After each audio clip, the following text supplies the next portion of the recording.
this thing called violence that everybody is so afraid about. Here you are talking about you afraid of violence, and the honky drafting you out of school to go fight in Vietnam. You're going to sit in front of your television set and listen to LBJ tell you that violence never accomplishes anything, my fellow Americans. You ought to tell them, Claire, if you don't want any trouble, keep your filthy white hands off our beautiful black children. The revolution has come. Off the pig. Time to pick up the gun. Off the pig. Revolution has come. Off the pig. Time to pick up the gun. Off the pig. The revolution has come. In the streets of Oakland, a few miles from the Berkeley campus, the Black Panthers came forward as the cutting edge of black power. Their militancy had a magnetic effect on the student movement. We want the Panthers to be our friends. We want to follow their lead. Bobby Seale and Huey Newton formed the Black Panther Party in the fall of '66. They drew up a 10-point platform addressing community needs from education to housing. The most pressing issue was police violence against Oakland's black community. The Panthers decided to arm themselves and patrol the police. When we patrol the police, people might imagine we were right behind a police car. No, we may be 4 or 5 blocks away. We just drive through the community, and if we see the police arresting somebody, we were going to get out of the car with our shotguns, tape recorders, law books. By this time, we got about 6 or 7 members doing this. All of us got guns. How we got our guns was fantastic, though, too, the first guns. The little red book, Chairman Mao Zedong, the thoughts of Chairman Mao Zedong. Huey calls me up one day, he says, Bobby, I know how we can raise some money to get some more shotguns. I says, how, man? He says, the little red book. He says, all over the news. He says, I heard you can buy them at the China bookstore in Frisco. I says, wow, good. How much money you got him? I said, I don't know, I got 40, 50 bucks. Boom. So we run over to the China bookstore. We buy up about 100 of these books, got our guns strapped on our side. I got a 45. Huey's holding a shotgun. Little Bobby got a carbine, but we got these little bags hanging over our shoulder with little red books. Get your red books, $1. We will buy them for 20 cents and sell them for $1. Berkeley campus at Xavier's Gate right there. We sold out in a matter of an hour. We took this $100. We go, we buy some more red books. We did, and we made about $200, $300. We went around and bought 2 shotguns that day with the little red book. We hadn't even read the thing. I mean, most people think that we came up with this hardcore ideology related to Mao Zedong. We must have sold a darn book 2 or 3 months before we decided to open the thing and actually read the little red book. Anyway, the next thing I know, I'm marching on the Capitol. Because we upped at a protest, a bill they're trying to put in to keep us from carrying guns. Ronald Reagan is over here on the big front lawn. I got a statement to read.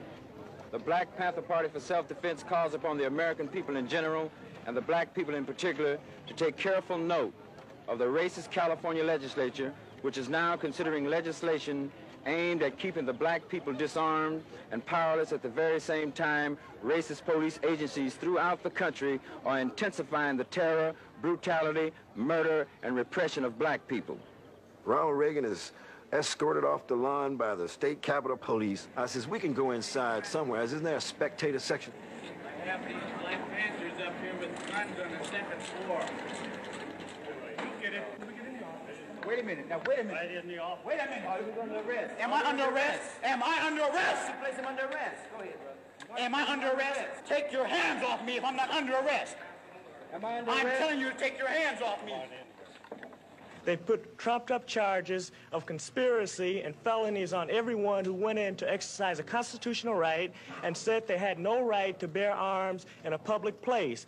The California Penal Code Section 12020 through 12027, and also the Second Amendment of the Constitution guarantees the citizen a right to bear arms on public property. Our organization is like a social evolutionary accident, so to speak. I mean, when you compare the NAACP from 1908 and other organizations, et cetera, and all the years they put in to become established, in a matter of 6 months, the Black Panther Party has international notoriety. I mean, we're on the front pages of the London Times and papers in Africa somewhere. We're a broke little organization with a number of shotguns, a very weak treasury, and we're worried about how to pay the rent.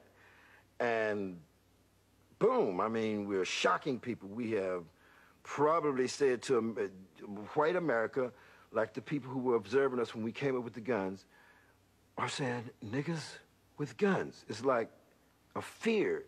I mean, they don't even have to say it. Their faces said it. There's too many niggas with guns. Like, they know that they've oppressed us. And now here we've organized with guns. It's the new step. I mean, it's symbolic that, oh, they're not going to be nonviolent anymore. Black is beautiful. Set our water free. On the night of October 28, 1967, Huey Newton was stopped by police. There was gunfire. Officer Fry was killed, and Huey Newton was arrested for murder. His trial drew the student movement into an alliance with the Black Panthers. Free Huey became our rallying cry. The organization just propelled it. It took off, like a prairie fire. It spread it everywhere, certainly beyond my imagination. I mean, after Huey's arrest, that's when things really started rolling.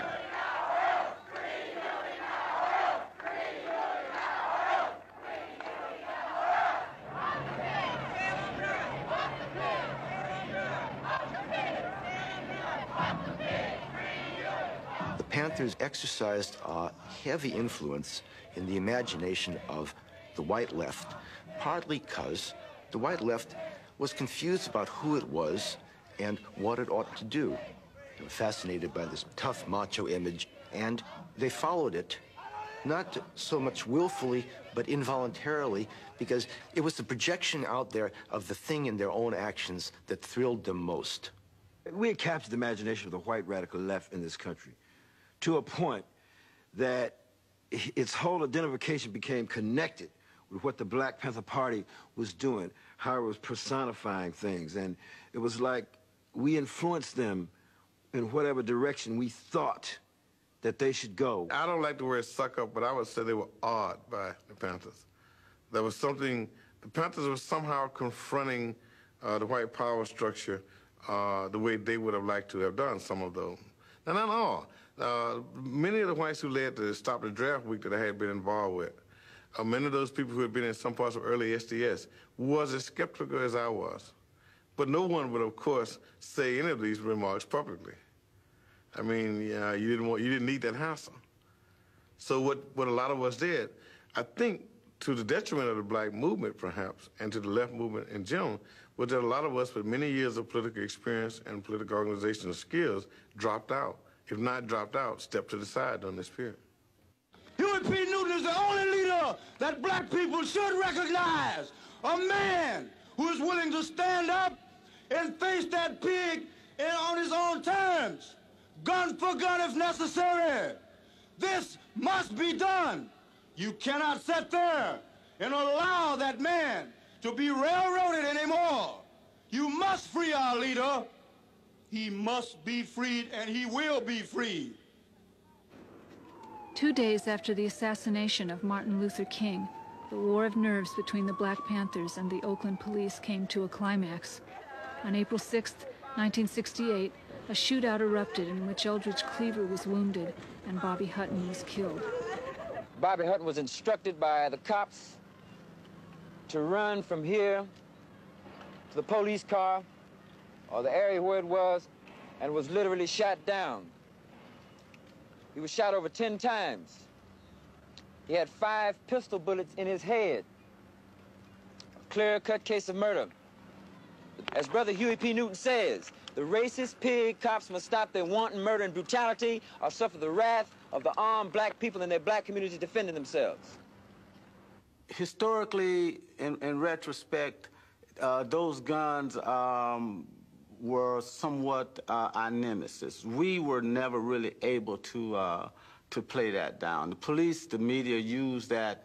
We got hung up into a confrontational thing with the police over those guns that we were never really able to live down. We say, bring it on. If you want war, let there be war. This is what we say. Is that clear? In other words, if he is convicted and sentenced to death, Oakland will erupt. Let, in my opinion, white radicals off the hook, some white radicals, not all, but some white radicals off the hook from what Snick had challenged them about 3 years earlier. That was to go organize the white community. They could say that they were supporting the Panthers because the Panthers were the vanguard. They assumed that the movement could only be led by blacks They had made that clear that the blacks would have to be the group that would start the revolution, and that the Panthers were the army of that black vanguard.